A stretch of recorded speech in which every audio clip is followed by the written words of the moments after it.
बुद्धं शरणं गच्छामि। बुद्धं शरणं गच्छामि। धम्मं शरणं गच्छामि। धम्मं शरणं गच्छामि।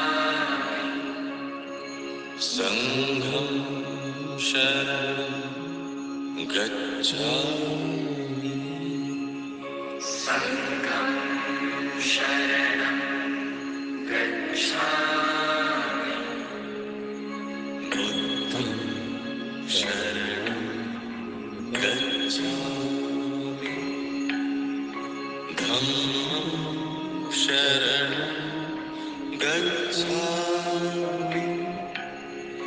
संघं शरणं गच्छामि। शरणं गच्छामि। धम्मं शरणं गच्छामि। संघं शरणं गच्छामि।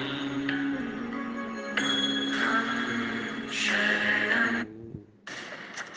वो जो भी है जहाँ भी है एक गलती जरूर करेगा।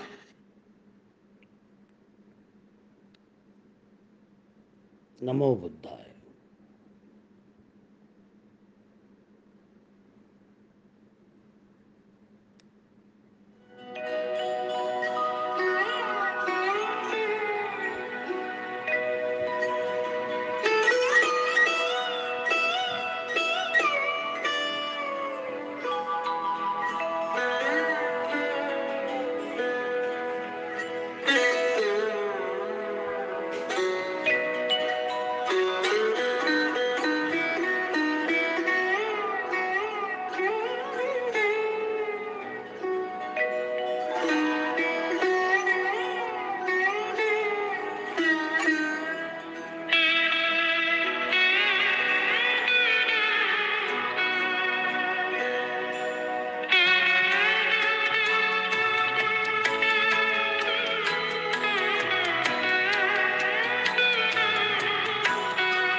सभी भारतीय लोगों को गणेश शाय नमः, गणपति बाप्पा मोरया। हर साल गणपति का त्योहार हम लोग बड़े खुशी से मनाते हैं। और दोस्तों, ये भारतीय त्योहार, खास करके पुणे से निकला हुआ महाराष्ट्र का त्योहार अष्टविनायक, जिसे बुद्ध के ही रूप में माना जाता है, अष्टविनायक गणपति, गणेशाय नमः।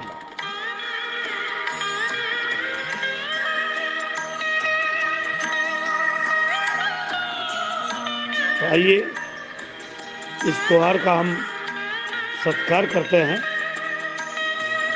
और फादर हाउस हर धर्म, हर बातों को मानता है। फादर हाउस सभी को रिस्पेक्ट देता है। तो दोस्तों, गणेशाय नमः।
मोऱ्या गणपतीला फुलून माणसा भली ग.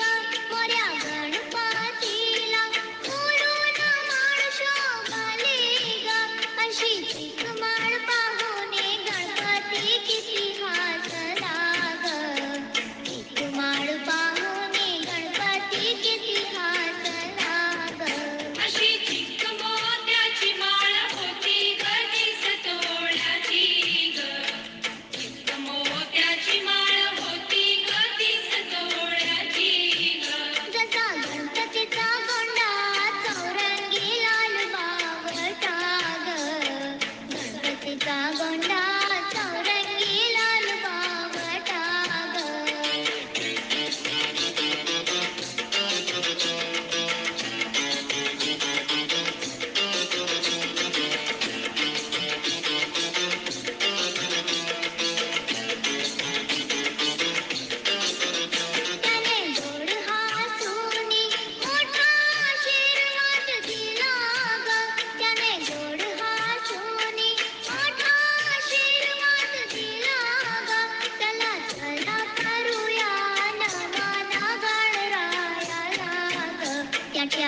पार्वतीच्या बाळा पायात वाळा पार्वतीच्या बाळा तुझ्या पायात वाळा पुष्पहारांच्या घातल्यात माळा ताशाचा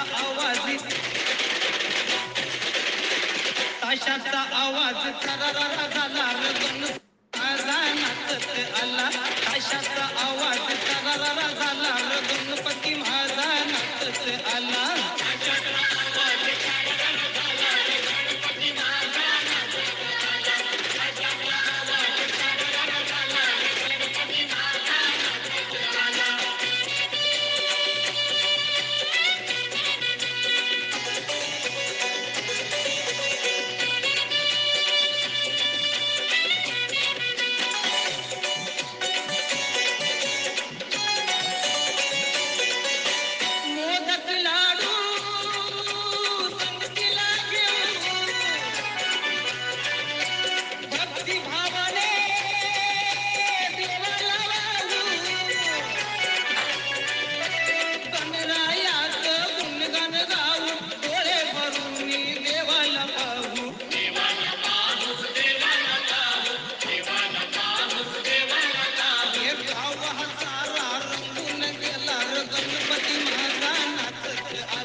गणेशोत्सव म्हटलं की काही गोष्टी लगेचच आपल्या डोळ्यांसमोर उभ्या राहतात. गणपतीची छानशी मूर्ती, भव्य दिव्य देखावा, गणपती बाप्पा मोरयांचा जयघोष आणि अर्थातच मोदक.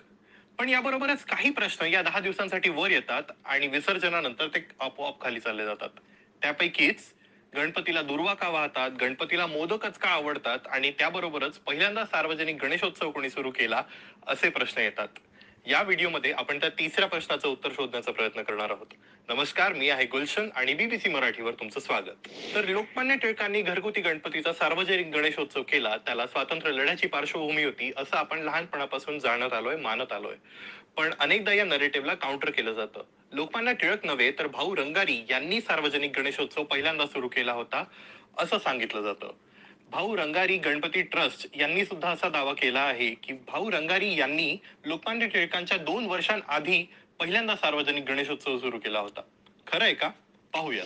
लोकमान्य टिळकांनी 1894 साली विंचुरकर वाड्यात गणेशोत्सवाची सुरुवात केली, तर भाऊ रंगारी यांनी 2 वर्ष आधी म्हणजे 1892 मध्ये सार्वजनिक गणेशोत्सवाची सुरुवात केली होती, असं भाऊसाहेब रंगारी यांचे वंशज संजीव जावळे सांगतात. तर पुण्यात सार्वजनिक गणेशोत्सवाची सुरुवात 1893 साली झाली, असं इतिहासाचे अभ्यासक मंदार लवाटे सांगतात.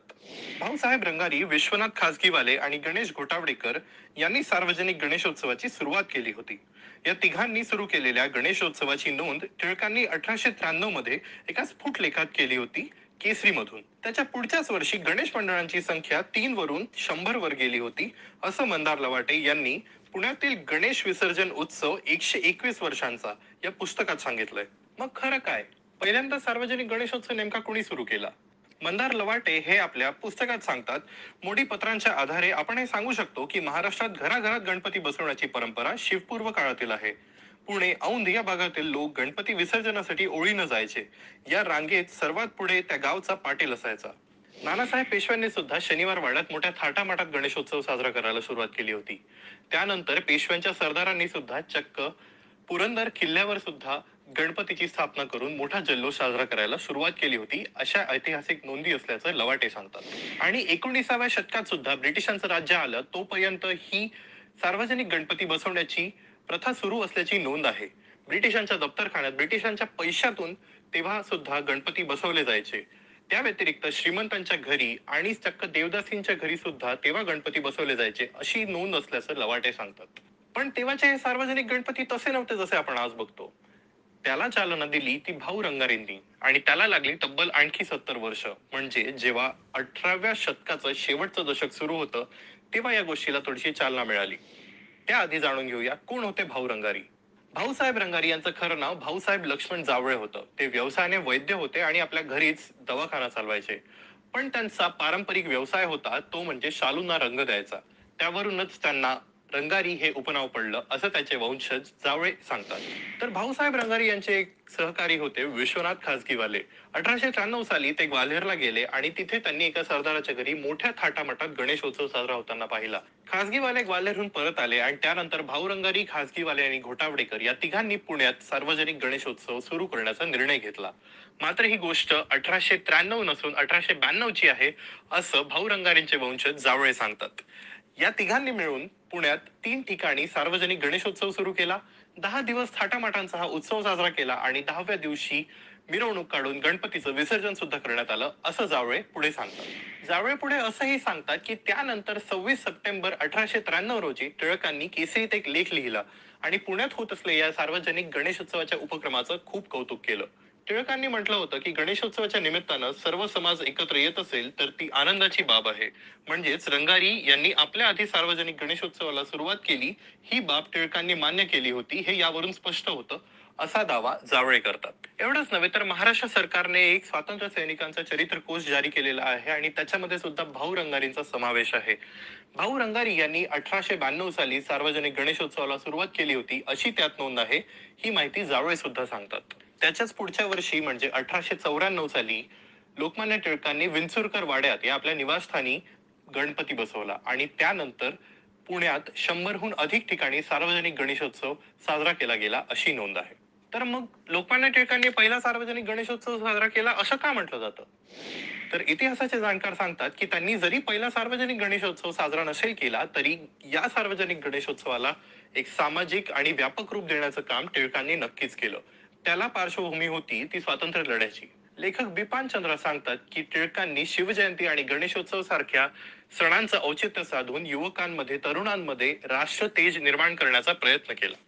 आपल्या इंडिया स्ट्रगल फॉर इंडिपेंडन्स या पुस्तकात लेखक बिपान चंद्र सांगतात 1893 सालापासून लोकमान्य टिळकांनी गणेशोत्सवाचा वापर राष्ट्रवादी विचारांचा प्रचार प्रसार करण्यासाठी केला.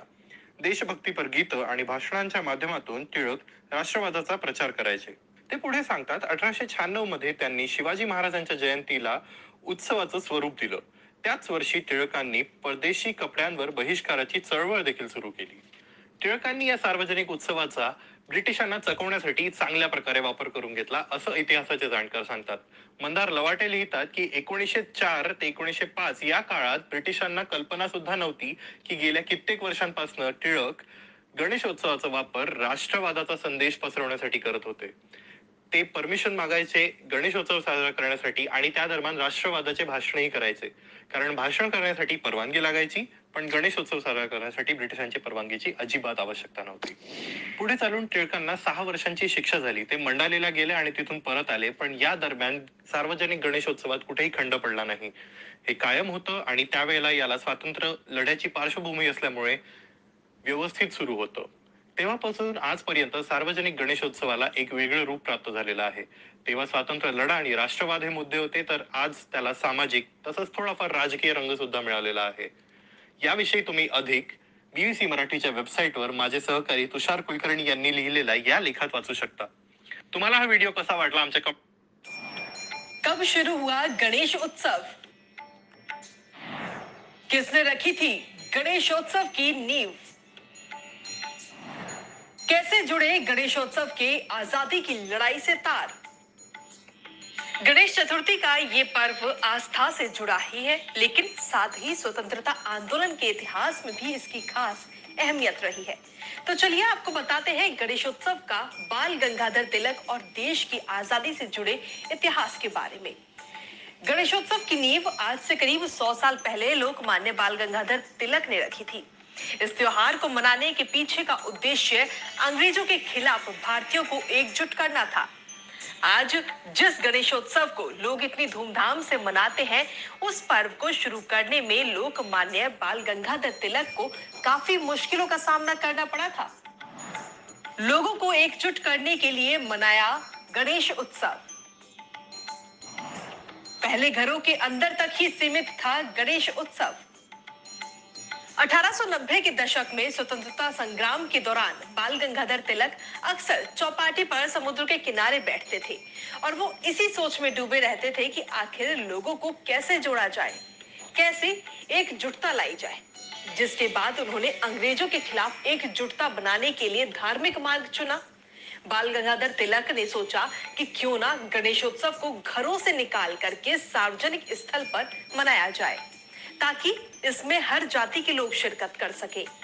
जिसके बाद पेशवाओं ने गणेशोत्सव का त्योहार मनाने की परंपरा शुरू की और सार्वजनिक गणेशोत्सव शुरू करने का श्रेय पूरा बाल गंगाधर तिलक को ही जाता है। व्यास जी ने सुनाई थी गणेश जी को महाभारत कथा। चतुर्थी से 10 दिनों तक लगातार सुनाई थी कथा। चतुर्थी को ठंडे पानी से गणपति को कराया स्नान। धार्मिक ग्रंथों के अनुसार श्री वेद व्यास ने गणेश चतुर्थी से महाभारत कथा श्री गणेश जी को लगातार 10 दिनों तक सुनाई थी। 10 दिन बाद जब वेद व्यास जी ने आंखें खोली तो पाया कि 10 दिन की अथक मेहनत के बाद गणेश जी का तापमान काफी ज्यादा बढ़ गया है और तुरंत ही वेद व्यास जी ने गणेश जी को पास के ही सरोवर में ले जाकर ठंडे पानी से स्नान कराया था और इसीलिए गणेश स्थापना कर चतुर्दशी को उनको शीतल किया जाता है। इसी कथा में यह भी कहा जाता है कि श्री गणपति जी के शरीर का तापमान ना बढ़े, इसलिए वेद व्यास जी ने उनके शरीर पर सुगंधित सौंधी मिट्टी का लेप किया था। ये लेप सूखने पर गणेश जी के शरीर में अकड़न आ गई और मिट्टी झड़ने भी लगी। तब उन्हें शीतल सरोवर में ले जाकर पानी में उतारा गया। इन 10 दिनों के दौरान वेदव्यास जी ने श्री गणेश जी को मनपसंद आहार अर्पित किए थे और तभी से प्रतीकात्मक रूप से श्री गणेश प्रतिमा का स्थापना और विसर्जन किया जाने लगा। गणपति उत्सव के दौरान लोग मांगते हैं वर। गणपति बप्पा से जुड़े मौर्य के पीछे क्या है राज? मान्यता है कि गणपति उत्सव के दौरान लोग अपनी जिस इच्छा की पूर्ति करना चाहते हैं वो भगवान गणपति के कानों में कह देते हैं। गणेश स्थापना के बाद से 10 दिनों तक भगवान गणपति लोगों की इच्छाएं सुन सुनकर इतना गर्म हो जाते हैं कि चतुर्दशी को बहते जल में विसर्जित कर उन्हें शीतल किया जाता है। गणपति बप्पा से जुड़े मौर्य नाम के पीछे गणपति जी का मयूरेश्वर स्वरूप माना जाता है।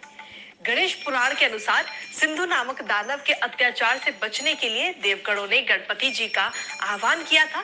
सिंधु का संहार करने के लिए गणेश जी ने मयूर को अपना वाहन चुना और 6 भुजाओं का अवतार धारण किया था। इस अवतार की पूजा भक्त गणपति बप्पा मौर्य के जयकारे के साथ करते हैं। कोरोना के चलते नहीं होंगे सार्वजनिक कार्यक्रम।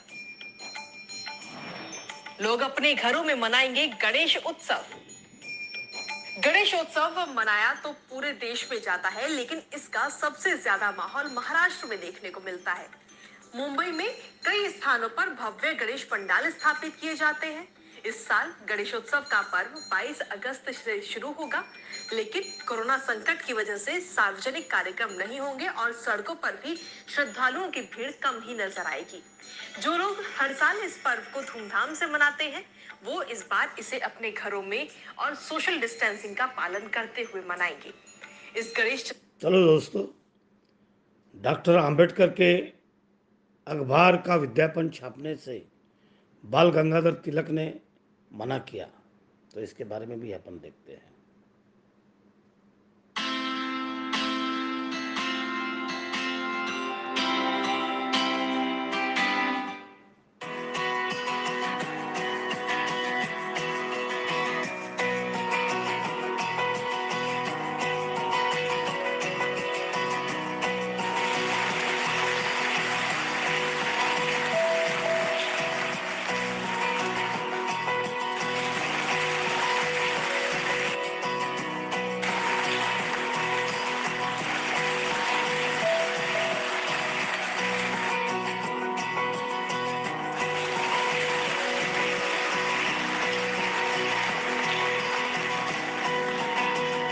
इसके पश्चात इस पूरे कार्यक्रम को आगे बढ़ाते चला हूं।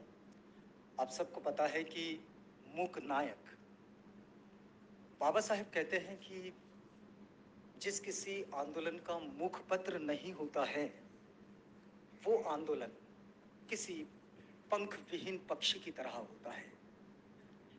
और इसलिए बाबा साहब ने अपने आंदोलन की वास्तव में मतलब 1927 में शुरुआत करने से पहले, जो सार्वजनिक जीवन में वो आए उससे पहले, उन्होंने अपनी बात को लोगों तक पहुंचाने के लिए और उनकी बात को समझने के लिए, उनके मुद्दों को समझने के लिए उन्होंने अपने मुखपत्र की शुरुआत की, और वो था मूक नायक।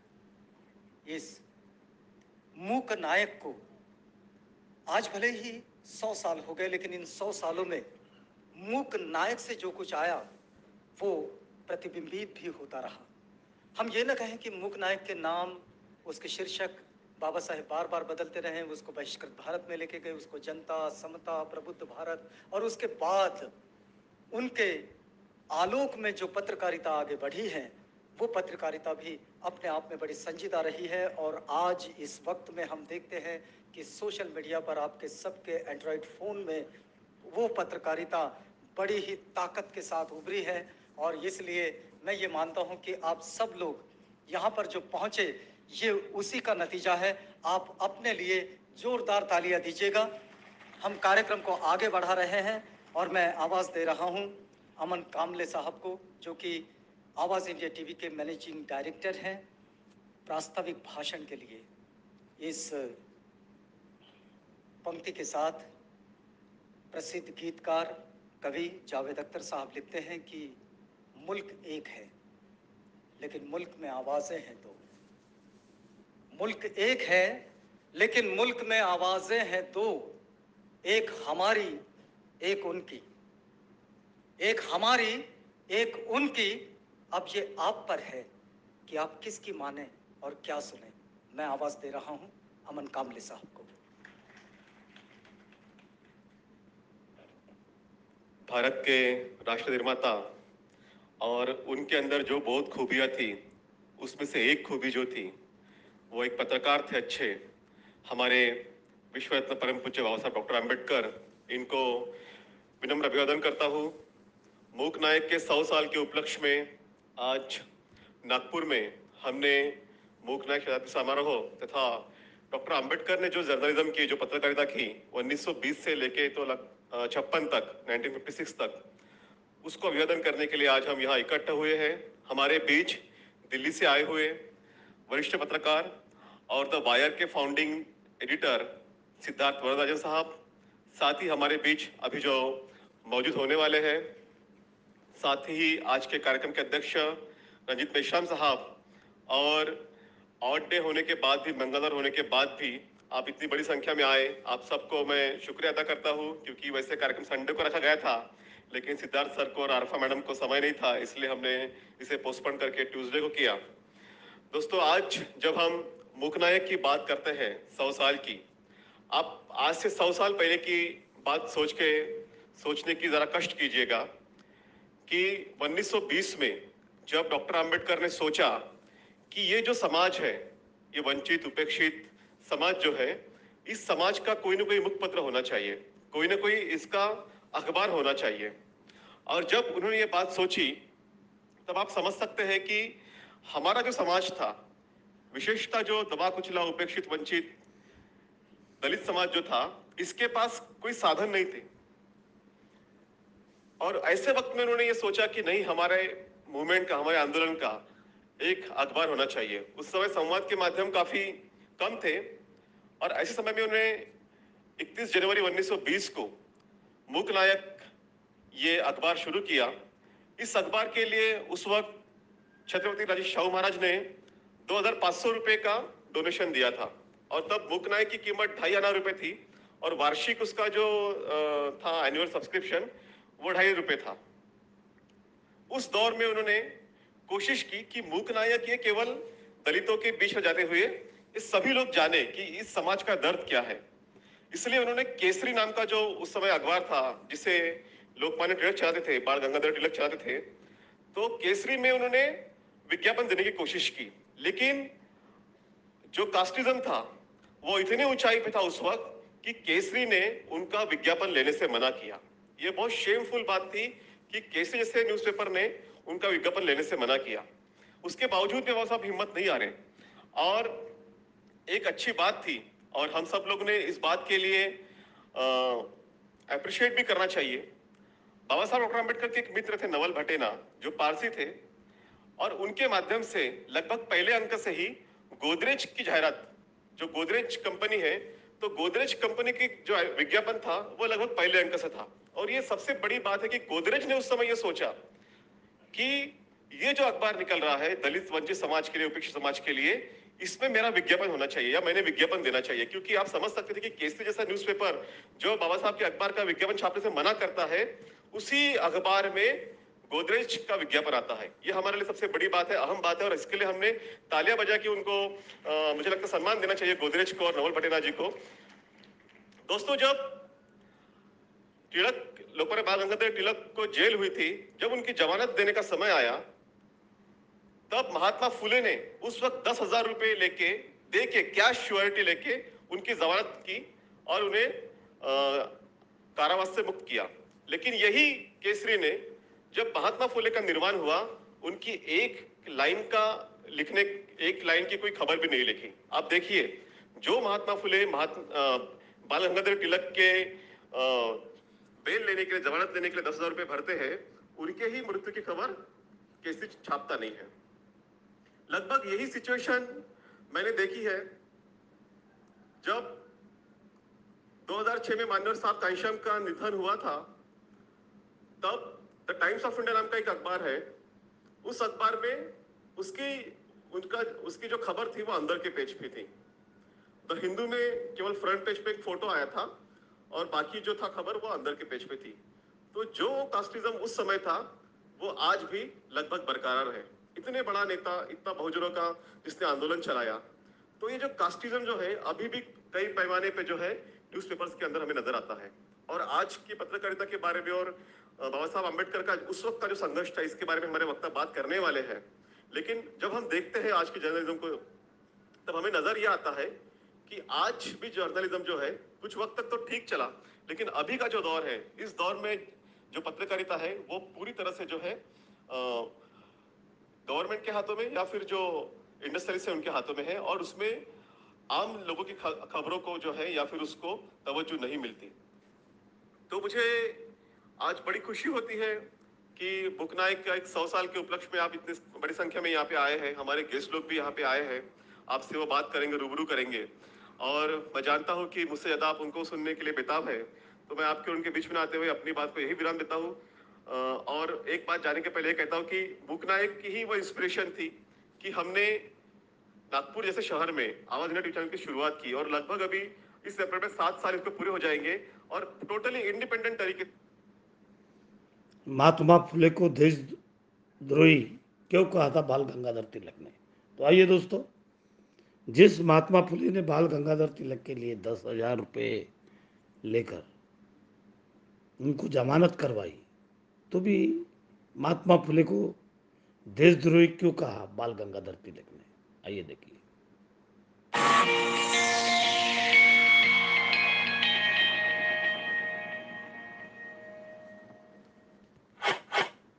लड़कियों की स्कूली शिक्षा के खिलाफ थे तिलक। बाल गंगाधर तिलक ने जाति व्यवस्था का बचाव करने के क्रम में उन्होंने किसी को पीछे नहीं छोड़ा। उनके हमले की जद में संकेश्वर के शंकराचार्य और यहाँ तक कि आदि शंकराचार्य भी आए। तिलक का मानना था कि जाति पर भारतीय समाज की बुनियाद टिकी है। जाति की समाप्ति का अर्थ है भारतीय समाज की बुनियाद का टूट जाना। इसके बरक्स फुले जाति को असमानता की बुनियाद मानते थे और इसे समाप्त करने का संघर्ष कर रहे थे। तिलक ने फुले को राष्ट्रद्रोही कहा क्योंकि वो राष्ट्र की बुनियाद जाति व्यवस्था को समाप्त करना चाहते थे। तिलक ने प्राथमिक शिक्षा को सबके लिए अनिवार्य बनाने के फुले के प्रस्ताव का कड़ा विरोध किया। उन्होंने कहा कि कुणबी यानी कि शूद्र समाज के बच्चों को इतिहास, भूगोल और गणित पढ़ाने की क्या जरूरत है? उन्हें अपने परंपरागत जातीय पेशे को अपनाना चाहिए। आधुनिक शिक्षा उच्च जातियों के लिए उचित है। तिलक ने महार और मातंग जैसी अछूत जातियों के स्कूलों में प्रवेश का सख्त विरोध किया और कहा कि केवल उन जातियों का स्कूलों में प्रवेश होना चाहिए। तो तिलक साहब वर्ण व्यवस्था के समूल मजबूत थे तिलक के। तो सुनिए दोस्तों, जिन्हें प्रकृति ने इस लायक बनाया है, यानी उच्च जातियां। जब फुले के प्रस्ताव और निरंतर संघर्ष के बाद ब्रिटिश सरकार किसानों को थोड़ी राहत देने के लिए सूदखोरों के ब्याज और जमींदारों के लगान में थोड़ी कटौती कर दी, तो तिलक ने इसका तीखा विरोध किया। हम सभी जानते हैं कि फुले ने 1848 में अछूत बच्चों के लिए स्कूल खोल दिया था और 3 जुलाई 1857 को लड़कियों के लिए अलग से स्कूल खोला। स्त्री शिक्षा का भी तिलक ने उतनी ही तत्परता से विरोध किया। पुणे में लड़कियों के लिए खोले गए राणडे के स्कूल ने ऐसा पाठ्यक्रम लागू किया था जिससे वे आगे जाकर उच्च शिक्षा ले सके। राणडे इस बात पर जोर देते थे कि एक राष्ट्र के समग्र विकास के लिए महिलाओं की शिक्षा बेहद जरूरी है। राणडे के इस स्कूल में मराठा, कुणबी, सोनार, यहूदी और धर्म बदलकर ईसाई बने समुदायों की लड़कियां भी आती थी। इनमें से कई कथित अछूत परिवारों की लड़कियां भी थी। इस पर तिलक ने कहा, अंग्रेजी शिक्षा महिलाओं को स्त्रीत्व से वंचित करती है। इसे हासिल करने के बाद वे एक सुखी सांसारिक जीवन नहीं जी सकती। उनका इस बात पर बहुत जोर था कि महिलाओं को सिर्फ देशी भाषाओं, नैतिक विज्ञान और सिलाई कढ़ाई की शिक्षा देनी चाहिए। लड़कियां स्कूल में सुबह 11 बजे से शाम 5 बजे तक पढ़े,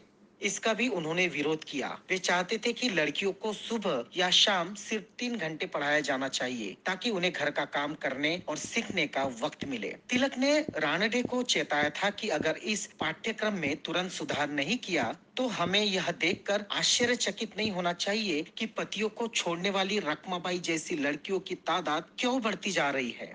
दरअसल रखमाबाई पढ़ी लिखी थी और उन्होंने अपने निरंकुश पति दादाजी भिकाजी के साथ रहने से इनकार कर दिया था। रखमाबाई हमेशा अपने साथ मारपीट की आशंका से डरी रहती थी, इसलिए उन्होंने पति के साथ रहने से इनकार कर दिया था। तिलक ने इसे पूरी हिंदू नस्ल की नाक का सवाल बना दिया था। अपने साप्ताहिक अखबार के 8 पन्नों में पूरे 6 पेज भरकर उन्होंने दादाजी का समर्थन किया था। उन्होंने लिखा, अगर रखमाबाई अपने पति के साथ जाने से इनकार करती है तो उन्हें जेल भेज देना चाहिए। वे लगातार इस बात पर जोर देते रहे कि रखमाबाई और सरस्वती बाई, पंडिता रमाबाई जैसे महिलाओं को वैसी ही सजा मिलनी चाहिए जैसे कि चोरों, व्यभिचारियों और हत्यारों को मिलती है। जब डी.के. कर्वे ने 1915 में महिला यूनिवर्सिटी की स्थापना की तो तिलक का कहना था, हमें एक औसत हिंदू लड़की को बहू के तौर पर देखना चाहिए जिसका अपने पति के घर के लोगों के प्रति खास कर्तव्य हो। उन्होंने कर्वे से कहा कि वो यूनिवर्सिटी के पाठ्यक्रम को खाना बनाने, घर के अर्थशास्त्र और बच्चों की देखभाल जैसे विषयों तक सीमित कर दे। अपने अखबार द महरट्टा और नगरपालिका में अपने समर्थकों के जरिए तिलक ने लड़कियों के लिए मुफ्त और अनिवार्य शिक्षा का विरोध किया। आज एक सदी बाद भी महाराष्ट्र में पूरी तरह बर्बाद हो चुके किसान आत्महत्या कर रहे हैं। जाति का संघर्ष चरम पर है और महिलाएं बड़े पैमाने पर भेदभाव का शिकार बन रही है। 1880 में तिलक को एक जीवंत महाराष्ट्र मिला था। 1920 में उन्होंने इसे पूरी तरह बांटा। तिलक की स्पष्ट मान्यता थी कि किसान और कारीगर जातियों को राजनीति में नहीं आना चाहिए। 1918 में जब इन जातियों ने राजनीतिक प्रतिनिधित्व की मांग उठाई तो तिलक ने सोलापुर की एक सभा में कहा था कि तेली, तमोली, कुणबी विधानसभा में जाकर क्या करेंगे। बाबा साहब के मुताबिक तिलक के हिसाब से इन जातियों के लोगों का काम कानून का पालन करना है और उन्हें कानून बनाने का अधिकार नहीं होना चाहिए। कुल मिलाकर देखा जाए तो तिलक के सामाजिक विचारों को वर्तमान भारत में स्वीकार नहीं किया जा सकता है। इसका ये मतलब है कि सबसे महान मान के लिए व्यक्ति को भी समग्रता से देखा जाना चाहिए और उन्हें जरूरी हो तो उन्हें संपूर्णता में स्वीकार नहीं किया जाना चाहिए।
बुद्धि दे